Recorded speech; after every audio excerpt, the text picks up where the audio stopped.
Hey, very good morning, good afternoon, good evening. My name is Sean. This is Alex. And you're listening to another episode of Coaster Kings Radio. And today's episode is I Heart BJ Part 2. And today is all about Happy Valley, Beijing, and some other really cool cultural experience. Well, is it cultural?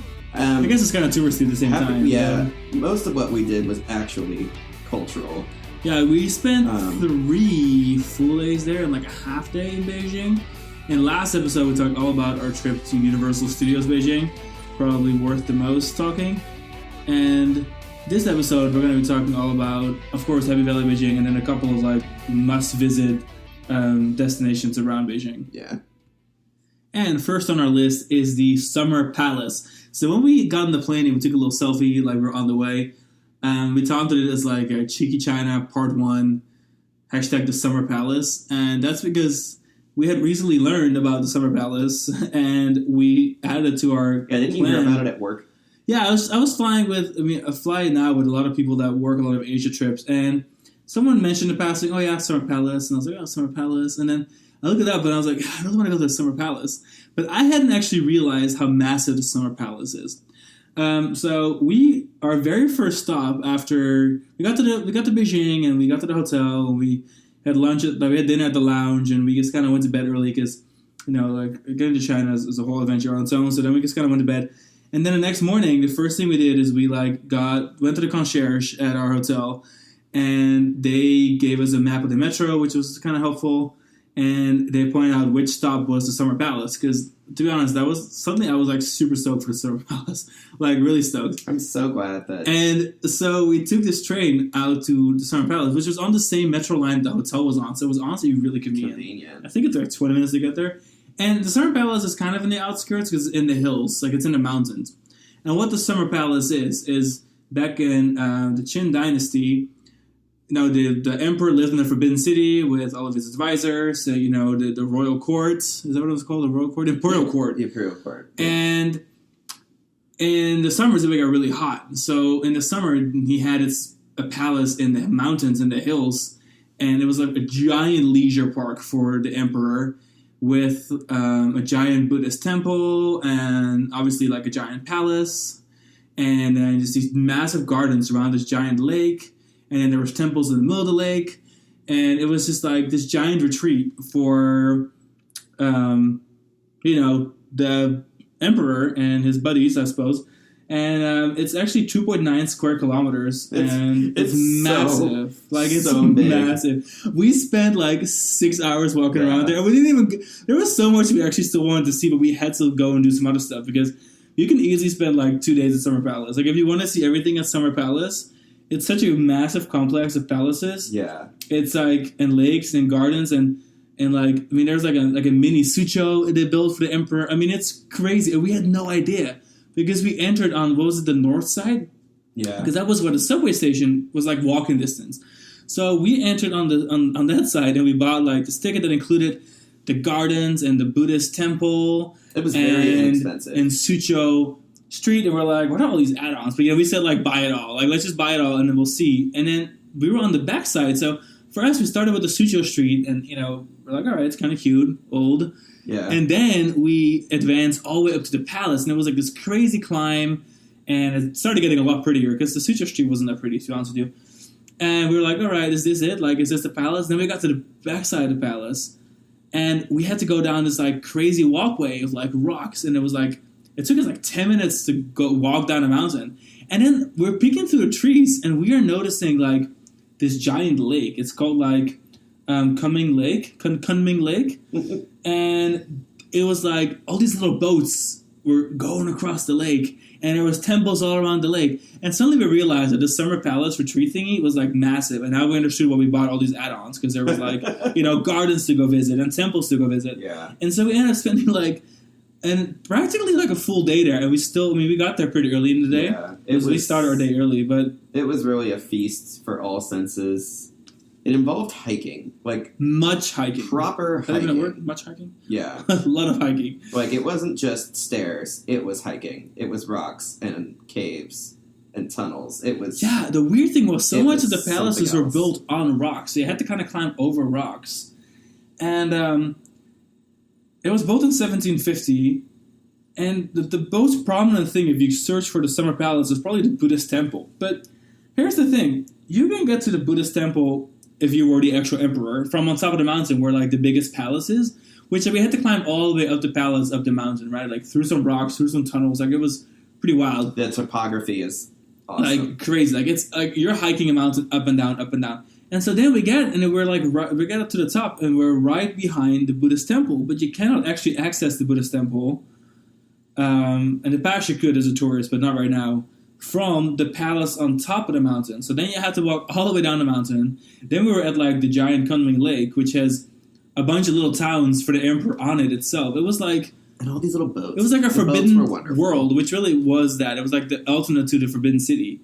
And all these little boats. But then we had to climb all the way back up the mountain with stairs to get to the Buddhist temple, which was kind of like the highlight of the most, like, the icon of Summer Palace.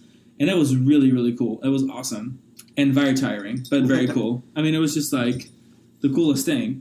And then we started going around the lake, and there was, like, these kind of, like, it's hard to describe. First of all, you have all these covered walkways that all have this, like, unique, like, paintings on every single beam, pretty much. All the color scheme for the whole thing is practically red, blue, and gold and green. And then they have all these paintings that are on every single piece of wood. So, like, you walk through these, like, endless, like, I mean, I'm talking kilometers of these beautifully painted walkways close to the water. All these willows. Are they willows? They were willows, right? Yeah, there was the willows. And then you have all these boats that take you all across the lake. You can rent a boat for an hour to go all across the lake. And so we kind of just went around, and there was, like, this little city with these walls, where every wall was shaped differently, like every window was shaped differently, and they were all painted like different items. And Alex was, like, obsessed with the windows. Yeah, they were these deep double pane windows that had a flower or a plant of some kind painted on each side. So it was almost like they were these little atrium bubbles made from the windows, which were all different shapes. The windows made shapes of things like scrolls and diamonds and pots and all sorts of things. It was just... they were just so beautiful and so unique that, like, it's the kind of thing that I could see myself being obsessed with, like, forever and ever. It was just a really enriching experience that just played out so unassumingly. You know, it was innocent enough. We just kind of showed up without expectations, and before we knew it, we were in the most beautiful place. It's one of the most beautiful places you've ever been. Like, it was crazy how pretty the Summer Palace was. It was just... Like, it was also kind of dubbed, like, the Imperial Garden, I guess. Yeah. And then we just kind of kept walking around and trying to explore more. And there was, like, this island kind of in the middle of Kunming Lake that had a bunch of temples on it. So we wanted to go there. And there was, like, a bunch of temples. And there's like, little descriptions of what each temple was. And there's these gorgeous bridges with all the details on them to get to it. And we could have gone all the way around the lake. But I kid you not, it's so massive. I mean, at this point, we'd already been there for, like, 4 hours. Like, And we didn't stop. It's not like we sat there and, like, ate lunch or something. Like, we, like, moved. We were hiking, like, all around Suzhou, like, Little Suzhou Street. Is it called Suzhou Street? Yeah. Suzhou Street, yeah. And then all the way up to the palace, all the way down, through the gardens, all the way up to the Buddhist temple, back down. It was all around the lake. I mean, we spent hours walking around. And by that point, we just got to the middle. Like, we had barely covered, like, a third of the freaking Summer Palace at this point. And there were still all these bridges and palaces, and we saw these maps. So we took a boat across because there was another palace we didn't realize was there because we had gone the opposite direction. And we did that, and then there's this giant, like, boat made out of stone and wood. Oh, yes. That's, like, was sitting in the harbor. And then there was another whole harbor on the north side. I mean, there was so much. Like, there was so much that we wanted to end up going all the way across all the bridges to the west entrance and exit. But it was going to take another couple hours to do all that. So we ended up having to leave. This place was just massive. We need a full, like, open to close next time. It is how many massive. acres even was this place? Like, it says here it's 2.9 square kilometers, which doesn't seem like it's that much. It just seems like it's massive bigger than though. that. Can you Google real quick? Yeah. What is Wikipedia? Like, everyone, if you're, like, on your phone or something, you it's have a chance. 1.1 square miles. That's it. It felt so much bigger than that. Or is that just a palace board? And the hill is 200 feet tall. The lake is 540 acres alone. So that means that just the lake you could fit Animal Kingdom in. Yeah. Kilimanjaro Safari and all. And it's funny because if you look at like a map and it's kind of like labeled, you have the Sutro Creek and then you have the Summer Palace and the long corridor, and it's wild. It's absolutely crazy what that place is. Makes the Forbidden City seem almost small, which Forbidden City is the largest complex of palaces in the world.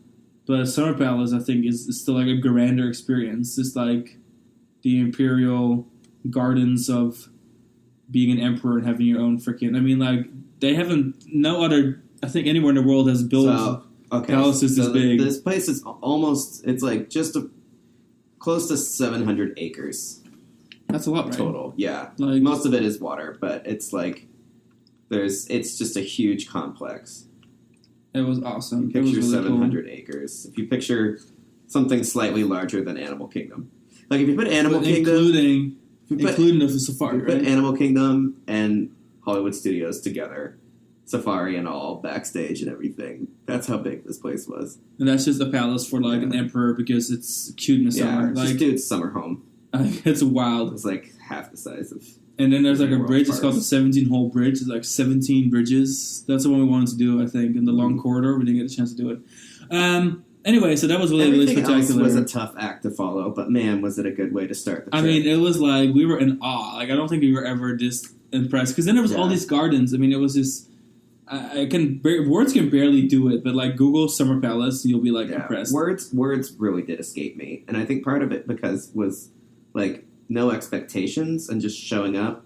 Especially because, like, the metro station... And the side we entered from was, like, the backside, so we kind of had to climb to find it, the station, like, it was just very unassuming. And, yeah, we came on the back mountain side of it, so what we were facing was the mountain side and climbing to the top to see the rest of it below, being treated to the view of the 540-acre lake from the peak was and it's so funny because we had no idea. We were just walking around and we thought, wow, it's so cool. We were like, how do we get to the temple? Like, because we wanted to go into the temple because we had bought tickets to go into the temple.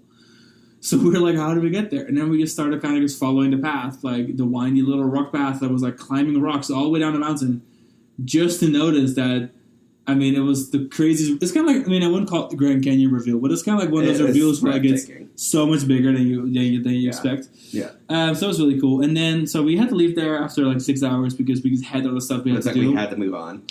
We got there early and then we had to leave, and then we took a train to the Temple of Heaven. So for anyone that's been to Epcot, you know that blue roof building that you enter to go see the Circle Vision show? That is a small scale replica of the Temple of Heaven. The Temple of Heaven is actually a giant complex of all the different temples. So the temple itself like the Epcot one, is actually the Temple of Good Harvest. And it's one of many temples around the complex, including like the animal killing or an animal sacrifice temple and the temple of Echo Temple, of like a bunch of other good stuff. Yeah, and there was a bunch of temples. It was a big and these really big serene gardens, but it was massive. Beautiful. Oh my god, it was massive too. The groves of trees and stuff were really marvelous. I feel like as a European, I've seen like castles and palaces and everything's grand, but then you go to China and those like later dynasty freaking buildings and temples and gardens, they are just so massive and sprawling. It's almost how do you explain it? Like, it's just bewildering compared to like the rest of the world. Which I saw a whole documentary on how like when Europeans first came to China, they really thought China was like this crazy grand empire and world, like something they'd never seen before. Because of the sheer amount of people living there and the sheer size of some of the palaces and stuff. But anyway, so that was really cool. We did that. I will say it fell a little flat. Like, no pun intended, it was flat. But also, the Summer Palace was just so pretty and so spectacular that even the temple system of the Temple of Heaven, including, like the famous Temple of Harvest, or Temple of Good Harvest, it all felt a little bit and it was busy. Basic, but it was busier than Summer Palace. Somehow. I think my favorite part of the Temple of Good Harvest was actually seeing other people there. There was a lot of people dressed in like amazing clothes, traditional clothes, people with their kids in matching clothes, like just people watching. I think was like the highlight of that particular experience for me. Yeah. Yeah, because all the wedding photos they were taking was really cool. Yeah. It's like, I feel like it's the Chinese equivalent of going to like the Eiffel Tower or something. It's just like unparalleled cultural reverence for the people of China, and it was just packed. Yeah, it's pretty much entirely domestic tourism. Like everyone's over like looking at us like, what are these people doing? Everybody's taking selfies with it. People were standing in line, like in queues, just to wait for certain views for photos from the temple. It was quite the sight. It's quite the sight, and like very enriching, delightful experience. From there, we went to the park. We went to Jingshan Park. Jingshan Park, I think that's what it was. It's right close to Beihai Park, which is like the famous park. Immediately parallel to Beihai Park. And it's on the mountain above the Forbidden City. So this park, honestly, was really cool. I mean, I think it's... It's called...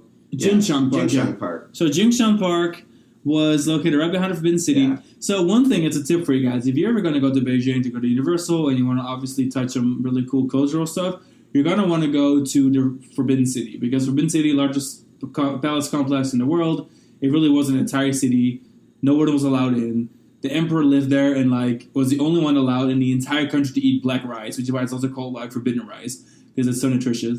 And the imperial court, so all of his people that were controlling the rest of the country, or the rest of the empire, I should say, were allowed to enter. And it was, it's really cool and historical. And it was only like when the empire fell, when the imperial system, a little bit over 100 years ago, came to an end, which is really pretty recent, was starting to be accessible to the public. So up until recently, you needed to do a guided tour. You couldn't even enter on your own. And now you can enter on your own just to explore, but you do need tickets like weeks in advance. Like, I'm not even kidding. Like, the latest you can possibly get tickets probably on like not busy season is like 7 days prior.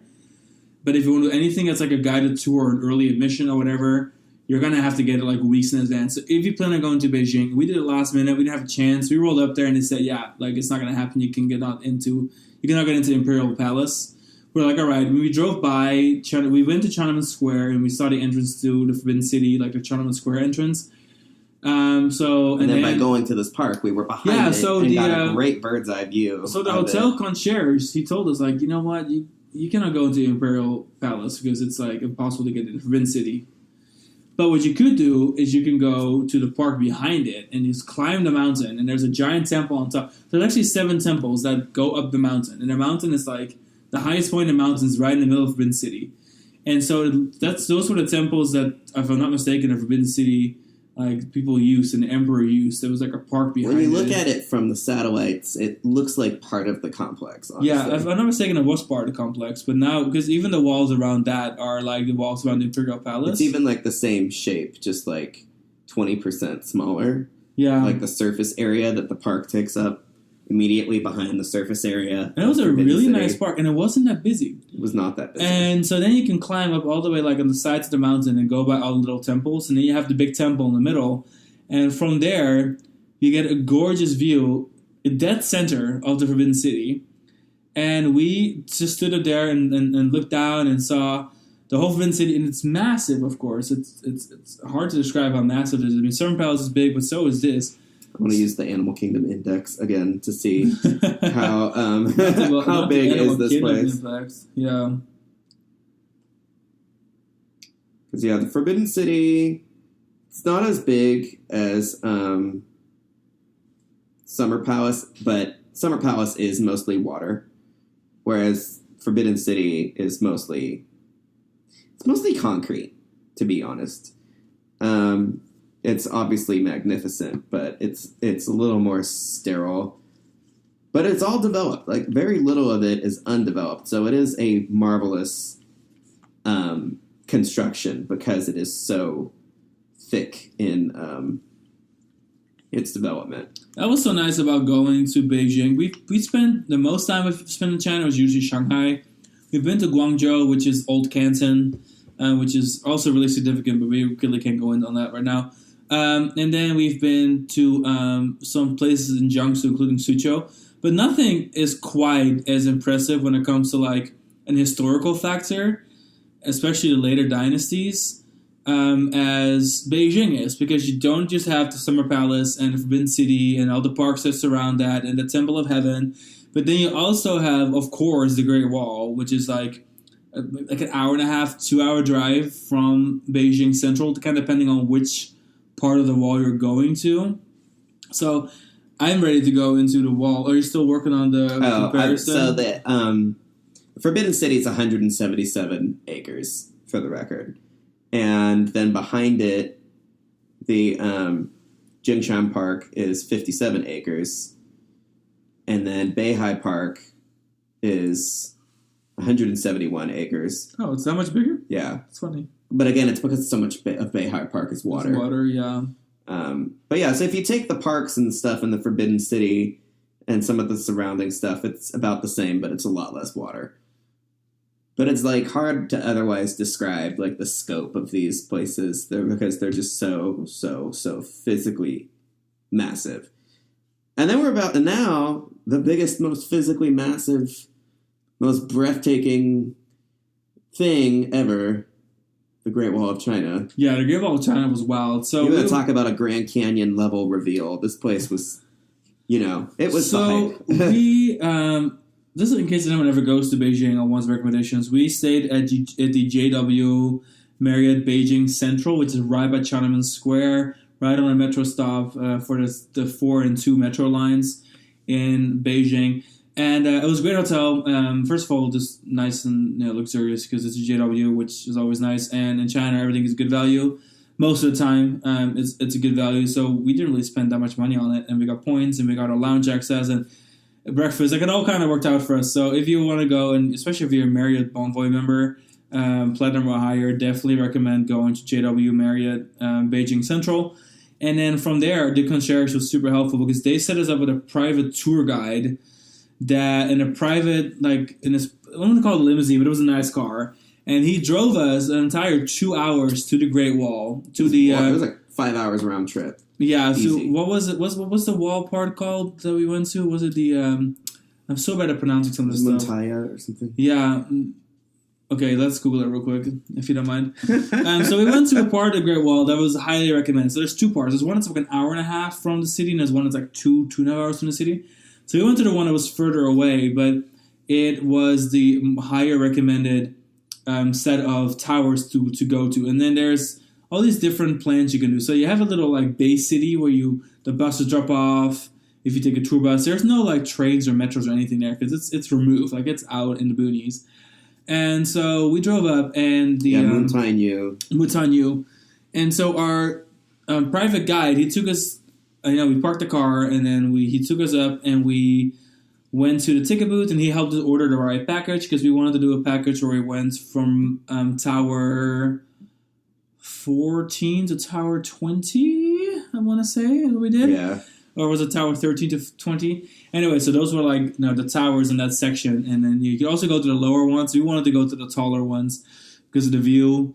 And so we did that, and so he set us up with the cable car and everything, and then we just kind of went off on our own adventure, because you have to then hike. First, you take a bus towards the Great Wall, because after that little like tourist city, you need to take a bus up. So you can cars cannot go any further. So you take a bus up, then you walk a bunch of stairs, and then we took a cable car all the way up the mountain to where the Great Wall was, because the Great Wall was obviously stop 13, super removed. So yeah, we went to Tower 13. And then we walked all the way to Tower 20, which was the highest accessible tower of the Great Wall, probably from this particular section, but there's not that many sections you can climb. So maybe from all the sections, this was the highest part you could climb, because the vast majority of the Great Wall is just like decrepit. Like you can't actually access it. It's just kind of decaying. There's no actual use for it anymore. And the sheer length of the Great Wall and the sheer sections are just impossible to maintain by the Chinese government. So there's sections that are maintained, you can visit them. So we walked from 13 to 20, which was it like 3,000 steps? Because it was 20 was high. There's even higher, but they closed it off because it was not safe to walk on anymore. The last tower, Tower 20, involves an unbelievable death trap of a staircase, the 3,000 steps of stairs.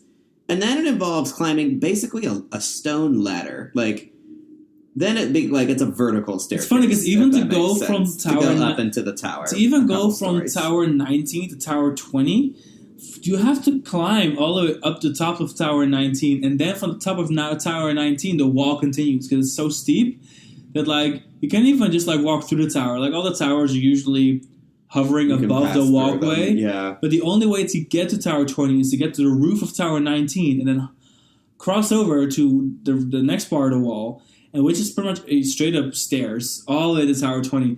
And we'll have photos online. Like if you look at, there's like our promotional stuff for this episode. You can kind of see the squiggle in the background going all the way to the mountain. We walked all that. I thought it was absolutely spectacular, exhausting. I was terrified. On the way back, my legs were shaking. I thought I was going to throw up. The heights. Oh my god! Yeah, the dizzying heights. Yeah.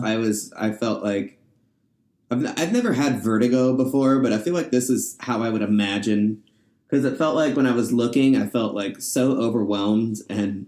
Looking at the stairs was a lot because the stairs just never ended. They just never ended. Like there were times I just had to look at my feet and keep going because the looking around was too scary.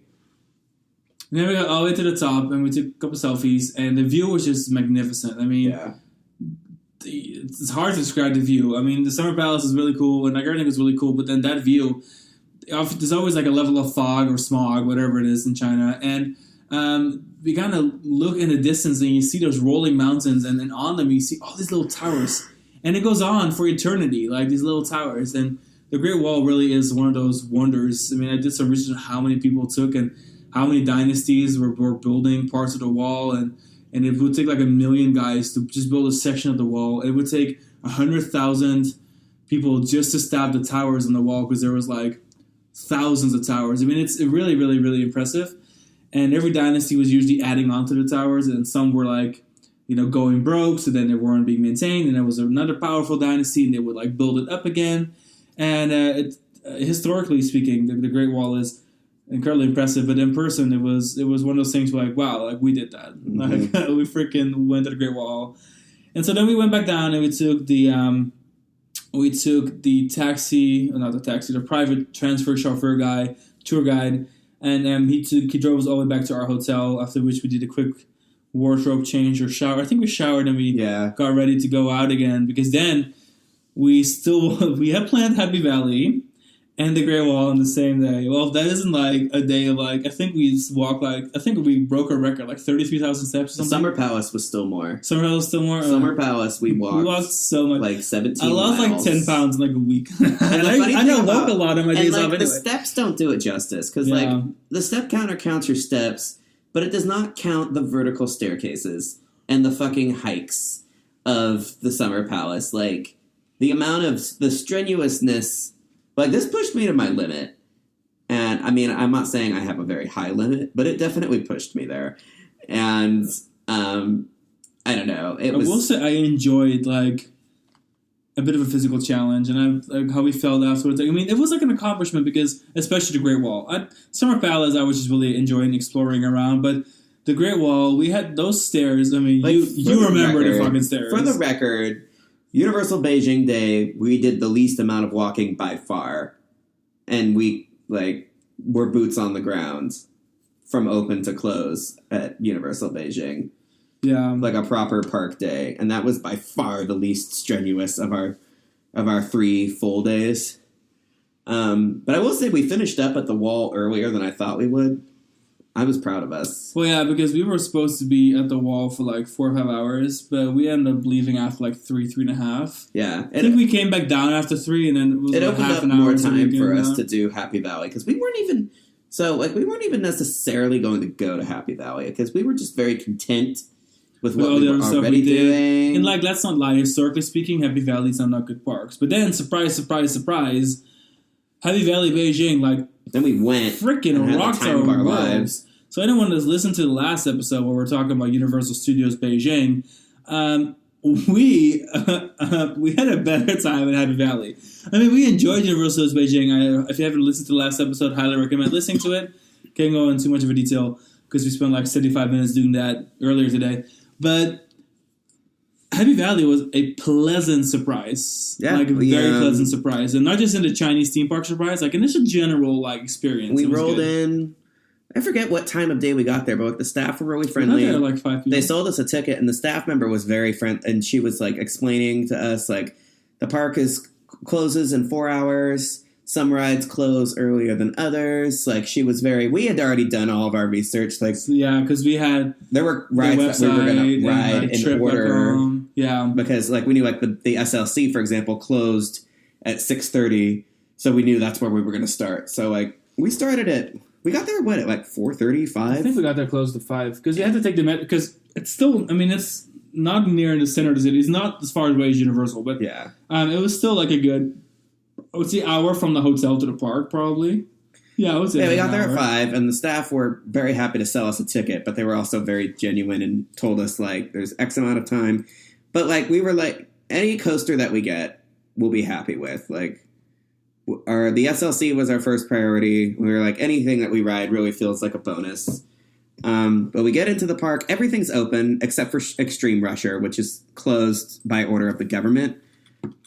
Extreme Rusher and all of the SNS launch coasters in China have been closed ever since the Happy Valley Shenzhen incident in November. There doesn't seem to be any work or evidence of work on any of these rides. The investigation is probably just a long, arduous process. Hard to say. It's really hard to say what is the future for these rides because this isn't even like the first or second time that like a major issue has happened on one of the Happy Valley compressed air coasters, but like the November incident in Shenzhen, that was the first time that anybody got hurt, and people got really hurt for that incident. So the rides have been closed ever since. We went in. We planned this whole trip already knowing that Extreme Rusher would be closed. We kind of expected some more stuff to close because it is Happy Valley. I was like... But when we tell you that every single attraction was open, I'm talking every flat, I'm talking every stunt show, I'm talking every dark ride, every water ride, every roller coaster. Every food kiosk, every gift shop. I mean, it made Universal seem like a badly operated park. Like, I cannot believe how good Happy Valley was. The park was packed, but they were open 2 hours later. And the lines were not bad. Yeah, it was impressive. Culturally, China likes to run all their coasters with one train. You get used to it. Especially if it's not that... I mean, it's not that busy. Like, it really wasn't as busy as the park was. I mean, we didn't wait longer than a half hour for anything that we rode. In 4 hours, we rode all 5 coasters that we wanted to ride. Got a snack, walked around. We did 2 laps around the park leisurely. Took pictures, had a snack. Got our 5 credits in, and then left early, to go back to the hotel for a drink. Like, we'll drive because we had pressure was off. Yeah. We could have done even more if we wanted to. And, like, we're going to go back to this park because it's honestly, for a Chinese theme park, quite well maintained. Yeah. There's a couple of edges, but all things considered. And then the nighttime, I mean, this park is probably the prettiest nighttime park I've ever been to. Yeah. I mean, there was light-up sculptures everywhere, lanterns everywhere. The roller coasters were traced with LED lighting. Yeah, almost every coaster in the park has a LED package now. Oh my god, all the neon everywhere. I mean, it's hard to describe, but this was like... The B&M, probably the hypercoaster had rainbow LEDs chasing the entire layout and LEDs on the trains. This park was like made for nighttime. The staff was so nice. So let's just talk about our day there. Like we'll just start. So when we got there around 5 p.m., like Alex said, you have to do your whole like show your passport thing, and I didn't really feel like they quite knew what they were doing because they wrote down like my crew visa number instead of my passport number. They on did my their ticket. best, but whatever. That's just how it is. If Universal Studios Beijing doesn't see Westerners, Happy Valley Beijing really does not see Westerners. Yeah, they were really excited when we showed up. I think they were just keeping up appearances, but it's funny because every time like they were like, us. yeah, no, that's true. So we showed up, and then we obviously saw the closed air coaster first. I mean, buying the ticket was actually really a smooth process. Like, it was not a problem. You just scan your little Alipay, and we were in. And I think the cost was about half of what we paid. It's like $40. Yeah, $40 per person. But it wasn't terrible. Yeah, especially because the quality of the park was really nice. So then we get in and we go through the Happy Time area. So Happy Time area is also like the race theme area which is where the compressed air launch coaster is. This area was added to the park in 2010, and it has a lot of flat rides, like a Zamperla Hawk double arm, and just a general racing theme. And Extreme Rusher is like the signature attraction for this area. This entrance plaza has always been here, but it used to just be like landscaping and stuff. There wasn't any rides, and then the park used to be a lot greener than it is now. The park but used it's to still be pretty green, but a lot like the park has always been the same size, but they've been steadily replacing like more chill areas of the park with rides because they have nowhere to grow out, so they have to grow inward. Right now, they're in the middle of turning a majority of the central Atlantis area, which is like the center of the park, into a water park. Well, it's mostly Las Maya that's being turned into, or it's just expanding the Las Maya area into the Maya water park. Yeah. But it's taking part of the Atlantis island and I guess the bridge and everything. Like most of the Atlantis area, with the exception of Crystal Wing, is being replaced with a water park, which is cool. So even though we didn't go on Crystal Wing first, because to be honest with you, we couldn't find the entrance. So of the 3 entrances to Atlantis, only one was open, and we accidentally walked by it because it's kind of inconspicuous. Yeah. And we were on the way to the SLC. But do you want to talk about the SLC first? Yeah. Okay. So we shot through Happy Time, which is the race area. Dessert Kingdom. Dessert Kingdom is also that opened in 2018. It used to be themed to the little ants. Happy Valley's like Mickey Mouse character is the ants.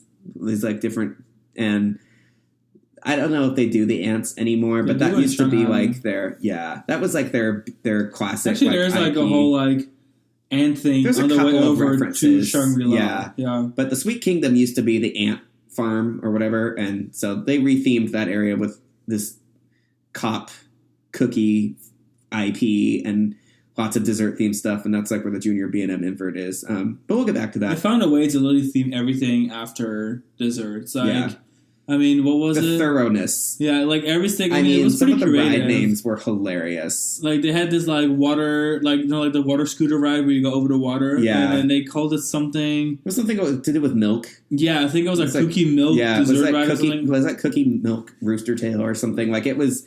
They really went for it. They're very committed to the themed areas in this park. There's not a single ride that does not adhere to the theme. Even it's heavily themed. Even an off-the-shelf flat ride, everything. It's heavily themed. They had like a wave swinger that looked like a layer cake. They had a disco that looked like cake. Everything was cake.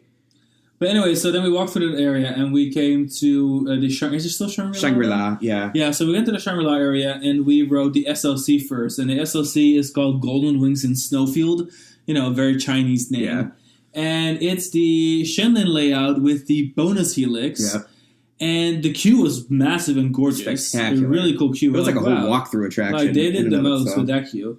And then the ride ran. I mean, it's an SLC and it's in China, but girl, she operated smooth. And they got those trains out because they were running one train and we had to wait a little bit in line. Yeah, not more than maybe like 15 minutes. But yeah, as far as one train they pushed them through. Like it was good. And yeah, it just ran great. The extra helix is awesome. Yeah, it's cool because you had that kind of like. I wouldn't call it an incline loop because it's not quite that banked. Yeah. But you had that tall... It's like a big like fan curve. Fan-like helix. And then you have that S-turn. And then over the water from the lagoon, from the waterways that go to the main lagoon, you have that final helix. And it ran great. I mean, it was we were pleasantly surprised. We were off on a great start. We were off to a great start because that ride also has a height ceiling of 190 centimeters and Sean is... Like 196. Well over that, so...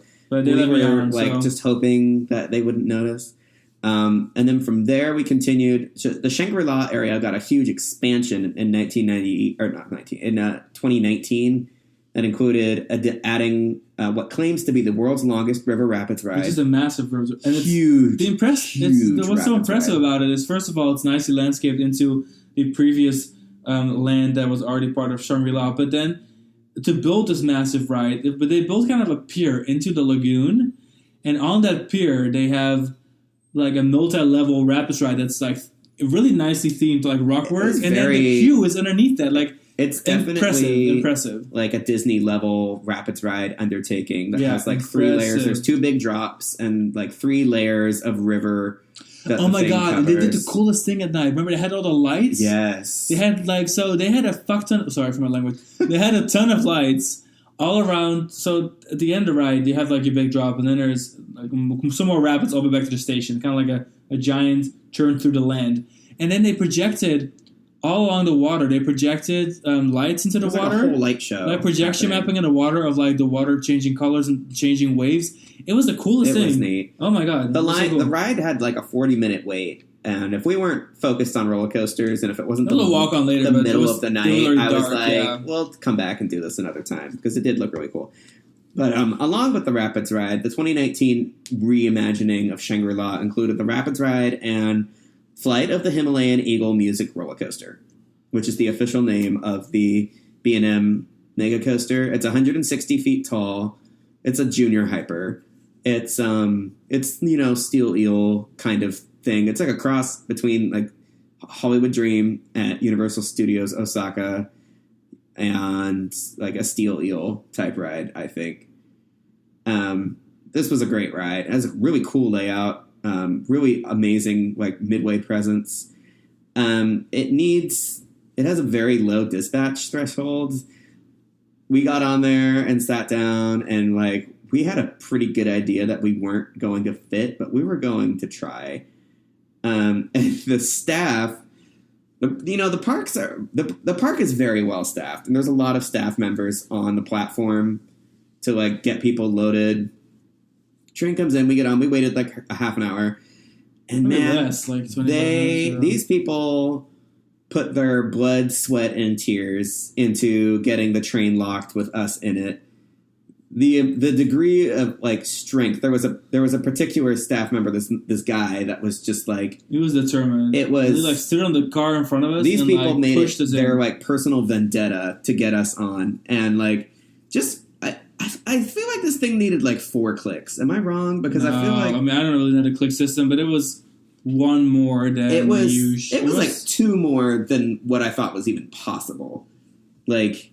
Because once they got they got the first clicks, and we were like, okay, are we good? And then they needed another extra. It was like, I swear to God, they needed like 4 clicks, because it was, because like, I normally ride with 2 clicks. I don't know if the click system really makes sense. Maybe it just varies, but it was like they pushed quite a bit to get 1 click, and then they needed another one. And when they realized that they needed another one, I was like, oh, there's no way it's going to happen.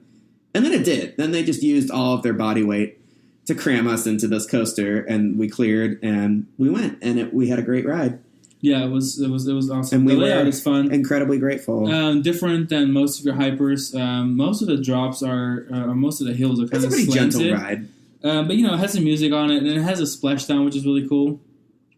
And then it has an ampersand. Ampersand helix with like a 90-degree like banking in it. It was really nice. Considering they looks just really nice. Crammed this thing into the existing park, like they did a great job, and it's bigger than I thought it was. It's a big ride. I was really expecting. I mean, Hollywood Dream the ride is not a small ride, but it's definitely smaller than this. Like Hollywood Dream the ride doesn't have these big giant drops like this thing has. And since this was designed and built at the same time as the Rapids ride, the turnaround in the middle of the coaster, or like towards the beginning of the coaster, I guess, is like hovers above like a big part of the Rapids ride. Like it's really nicely integrated. Nestle each other. And in a way you would feel like, the whole area was designed at the same time. But really Shangri-La is like an opening year area with the invert and the 2 drop towers, but then they managed to build these 2 biggest e-tickets in the park, honestly. Yeah. And they integrated it all together so nicely. It's really, really impressive. It was awesome. It was fabulous. So we got off that ride feeling blessed, euphoric, thrilled, delighted. We walked through the Mayan area. The mine train, the Vekoma double lift mine train, was open later than Crystal Wings. So at this point, we made it our goal to find the entrance to Crystal Wings, which was not an easy task. We ended up walking through the Mayan area and then walking through the Greek area, and then back around to the entrance. We'd completed the first loop. And then upon inspecting a map that reflected the construction zones that had knocked out 2 of the 3 entrances to the Atlantis area, we realized which of the 3 remaining entrances was actually open. And the great thing about this, so we knew that the coaster was open because it was running the whole time we were there. I was expecting this ride to have a line. And not only did it not have a line, but they had to wait to fill the train. So, like, we had to wait a few minutes in the station for enough people to come and fill the train. If you're not familiar, this is actually just a basic Superman clone, a B&M flyer that is just really nicely dressed up with this gorgeous Mediterranean fantasy rock work a la the Atlantis theme. And let me tell you, like, it might just be a Superman clone on its own, but man, with the setting, the rock work, the water, the queue. And then there's like little lights that are on in like the how do you even describe it? It was like those like sandcastle towers of Atlantis. Yeah, these like at night. turrets. I mean, it looks so good. Yeah. And honestly, it ran so well. Really well. We had an excellent. I don't know what was ride up with on this park, but their like ride maintenance was surprisingly sharp. Like, all the everything rides ran really smooth nice. as glass. Yeah. 3 B&Ms, none of them rattled. The SLC ran great. Yeah, like I mean, again, this is unusual for a Chinese park, and we're really hoping now that Happy Valley has crested maybe like a peak during the pandemic where they kind of did a reset, because our experience at Happy Valley in Shanghai is less than ideal, and I've heard horror stories of other parks, but hopefully it turns out that all of our the times that we've been to Happy Valley Beijing, or Happy Valley Shanghai, Happy Valley Shenzhen, Night Valley, like none of those experiences would invite a lot of praise. And then there's it felt like it was a different chain. Like, yeah, this park feels hungry. Like besides some of the incredible clashing of colors. Aside from it being like color vomit, which is like it's a landlocked park and they're thriving and they're building rides left and right. So what are you gonna do? But it seems obvious to us that like this park is actually thriving in the Universal Studios shadow. Now that like they're obviously they made a lot of strikes. The 2018 expansion of the dessert area with the B&M Family Invert, and then the Shangri-La expansion with the Rapids ride and the Hyper. And then that same area, by the way, Shangri-La has a major stunt show, and I will say I was very impressed. So the park was open till 10, and they were doing major stunt shows at like 9 p.m. and there was a 9:30 Mayan disaster stunt show, and then there was a like 9:30 or like a 10 p.m. projection, water, crazy, whatever show in the middle of the shoot to shoot in the Aegean Harbor. I mean, this park, and all night long, it wasn't like they closed a single food shop early. Big shows. The coasters closed early, but all the rides, pretty much all the rides, there was a couple of a couple of flat rides closed early, like between 6 and 8. But other than that, like all their major rides and shows were all open until closed. And it was just wild. I mean, not a single food stand was closed. I mean, you walk around there, and there's a lot of food stands. And there was a ton. There's a food stand like every 10 feet. There is a freaking food stand. This place was built for crowds. Like you could fit thousands and thousands and thousands and thousands of people in this park comfortably. It was such a fun experience. But yeah, so Crystal Wing was a huge, pleasant surprise. I mean, I knew I would like it better than your Garden Variety Superman clone, but my God, it was such a marvelous, and it was. It was twilight, so like the lighting was beautiful. The ride was just so scenic. It's iconic. It was the last B&M flyer for us. We've ridden them all, and so it was like satisfying in a lot of ways. So from that point, now we finished the loop. We'd finished Crystal Wing. All that was left was the Family B&M Invert and the Mine Train. So we continued. We were already right next to the Family B&M Invert, so we rode that. These are fabulous rides. We rode the one in Happy Valley in Shanghai.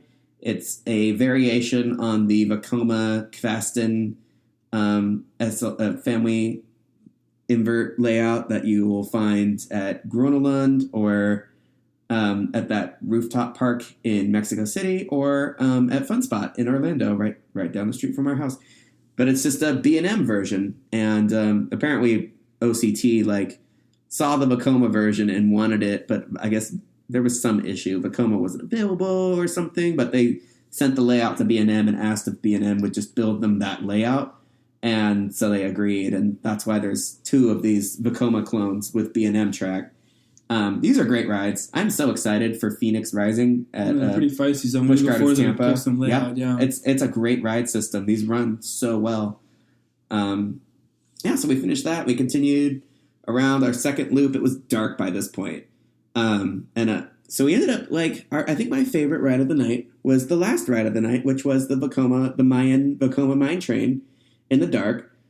I don't have neither of us really have that much experience with the Vekoma the standard like Vekoma mine train layout. So this is like a off the shelf Vekoma Yeah, I mine did train. the Calamity Mine and Wallaby, Belgium. That's the only other one I've done that was like a real one. Yeah. I've done the layout on the knockoff. Yeah, the knockoff one at World Joyland. Yeah, World Joyland. And then I rode the one at Hard Rock Park, and then obviously the World Joyland one. So we really haven't ridden that many of these. So for us, like the layout is still fresh, but like a combination of the fact that it was nighttime, it was so well themed. it Oh was my themed God. really well. The trees were growing in And, so like, nicely. Even like the queue and stuff. Like I mean, most of this is infrastructure from when the park opened. So they really, when the park opened, and they put money in this place. They really tried to make it like a competitive product to like Disney parks elsewhere in the world. And so you go down in this cave system and you go underneath the ride, and then you pop up and you have this like spiral tower. You walk up, and then this bridge over to the station. Yeah. I mean, and then the roller coaster like goes around integrated, that. yeah. And it was and it was flying. It was hauling ass. That Oh my ride God. was We hauling were in the back row, ass. and it was running really well. And oh my God, we were Like, I flying would be around. lying if I said that Flying that wasn't around. my favorite ride of the night, just because it was running so well. But yeah, so we had out all 5 of our credits with time to spare. We got a snack. Sean got a fried potato swirl on a stick. I got fried octopus. And then we bounced. We had a wonderful time and headed back to the hotel for a victory drink. And Yeah, then, we definitely want to go back to this park because they have this like Small World ride that is called Happy World. Happy World, and They've got this whole indoor area with like an aquarium now and they've rides got- and stuff. and now they've got a giant new water park they're building, The water park looks Mayan so water cool. park, and they obviously have a ton of rides I want to ride. And there's surprisingly, I mean, there's just so many rides they've got there that you'd be kind of surprised. I would love to And go back and do They the water are all rides. open, so There's yeah. Shoot the Chute in the And big Grecian area. shows, Looks big really, shows. really cool. Yeah. And location-wise, it really isn't bad. Like it is, It's convenient. it's convenient enough to like. It's not a super crazy ride from the city. It's practically in the city, so that's kind of nice. I hope Extreme Rusher reopens. That would be a great one That would be a to good one add to to go back our for. Yeah. to our list of rides. But yeah, Bas- overall, yeah. I'm really impressed, and we had such a great time. And as the nighttime experience there was just so pleasant. We walked around there at night. It was like it's hard to describe, but I really felt like I was at like a different park almost. It was just so pleasant and so much to look at, and so many beautiful little displays and light up animals in the Shangri-La area, and the projection mapping on the water ride, and it just felt like the amount of money they put into like maintaining this place and having it for nighttime operations, and you could smell the fresh paint everywhere. Shocked by our everything looked experience. fresh. Like Everything one of my looked- favorite parks I've been to. I'll say that on record. Yeah, One of my favorite parks I've been to, Yeah. and the staff were it all was such so a great kind, experience that like so kind. yeah, I would be remiss to say that it wasn't one of my favorite parks that we've done. The experience. Who would have was thought just that Happy flawless. Valley in China? Like, no, seriously, that's Especially with their unusual. their Yeah. signature coaster is dormant. Like we rolled in there with 4 hours to spare, no Yeah, expectations. we really weren't sure what to expect, and I guess we ended up spending 4 whole hours there, and then we still made it back to the hotel in time to catch a drink. Maybe a little. Now we spent like 3 hours there, Yeah, and then we made it back I mean, to it the hotel really to catch a didn't drink. take long Yeah, it didn't when take you- long. when you're mentally prepared for a Chinese theme park experience where the lines are going to be Oh, really what's the long. longest you waited? Like the longest we waited was probably for the kitty invert, and that was probably like, maybe for Himalayan. I think Eagle. Himalayan Eagle It was like 25 felt like the minutes. longest, but it Like was 20 really minutes. nothing was longer than half an hour. Yeah, nothing at all. No, it was really great. All the wait times were about the same, except the flyer was we were waiting for other people to show up, and the mine train didn't have a line really. It's funny because I feel people were kind of getting lost in the queue for the flyer because Yeah. it's so massive. Yeah. But all in all, great visit. And if you go to Beijing and you're going to go for, say, Universal Beijing or to do cultural stuff, definitely recommend adding this on. Even if you just have a few hours in the evening, like we did, like Yeah. you don't need a whole day here. If It's a very pleasant place to walk around. It's clean. It is lively. I mean, if you want to grab some street food, it's all there. And I mean, I kid you not, like every 10 feet there is a food stand. I mean, there's so many the food food stands. was it's like crazy. a great cultural. It was traditional there's Chinese street food. Yeah, it was nice. So like if you're looking for a cultural food experience on the fly, you could do a lot worse than what they had here because it was awesome. Excellent food. So, yeah. A lot of this was more than we could say about Universal Beijing. Honestly, it's pretty ironic. And to capture it all together, when you go to Beijing, I definitely recommend Summer Palace, Temple of Heaven. If you can swing it and you go on time and you book tickets on time, Forbidden City, Jingshan Park, Beihai Park, and definitely also the Great Wall, of course, and then Happy Valley is cute. I will say we went to was it the Daejeon district in the middle of the city where it has like the skyscrapers, the financial district. Really wasn't anything to see or do. Like, it really wasn't worth it. If you're a skyscraper guy or girl or this person, is like not the best Chinese city for when you're trying to like see beautiful skyscrapers. They do have one really cool, super tall skyscraper that is it's not even lit up at night. But really they don't have like a light package for it. Like, it's all about the classical stuff here. Funny because some Chinese cities like Shenzhen, Guangzhou, Shanghai, Chongqing. Those cities are all about the skyscrapers and the beautiful and like synchronized skyscraper light packages. Like those are just like feast for the eyes of like modern architecture. But that's not really where you go to Beijing is a lot more practical and a lot more historical. And it's not as flashy as the other cities. In fact, it's not flashy at all compared to the other cities. Like, it really felt a lot older and very different, but you know what? We really enjoyed that about it. So I definitely recommend Beijing if you can go. Yeah, it was good shopping too. We went to a couple of malls. Oh, it's a decent shopping. Yeah, I thought it was. The rest of the country has way better shopping. I mean, it wasn't. Yeah, that's true. But it was really enriching. The whole trip. Overall good experience. I mean, we did so much in 3.5 days. It's pretty impressive. Yeah, that's still like. I mean, this is the power trip of all. Well, no, actually, I can't say that word. Trip. Not power trip. That is like, what would you call that? Like. One of our most successful, I was like our long weekends in Beijing. Our most successful 3-day because it's like, we got in at dinner time and left at dinner time on day 4. We got in at dinner time on Thursday and we left on Monday afternoon. We were just there for the weekend. Anyway, guys, that was it for this episode. A little bit shorter than the last one. Make sure to check out our iHeart BJ Universal Studios Beijing episode. If anyone that didn't listen to that, the reason we call this I Heart BJ is because when we were at the Great Wall, all the merchandise said like I Heart BJ on it. And it was just like we were like looking at each other like, do they know what this like looks because like the characters for Bei and Jing, that's 2 characters. It's 2 different words, In English we spell it all as one word, but it really should be spelled as Beijing with a capital J in the middle as 2 words. And which is why everywhere you go in Beijing, it's abbreviated as BJ, even in English characters. So we just thought it was funny, and so that's why we called this 2-part series I Heart BJ. Because we really did love Beijing. We had a great visit. So check out last episode. Wherever you're listening to this episode, make sure to leave us a 5-star review if you love us. And we are about to embark on another journey to China, a much longer one this time. It includes actually like 3 or 4 more Happy Valleys. So fingers crossed, another complete shit show. And you know, they live up to the Beijing love that we have experienced at Happy Valley in Beijing. And we will catch you, probably it's going to be a couple weeks of break again until we're back and recording all these new episodes. But until then, thank you for listening, and we'll see you later. Bye.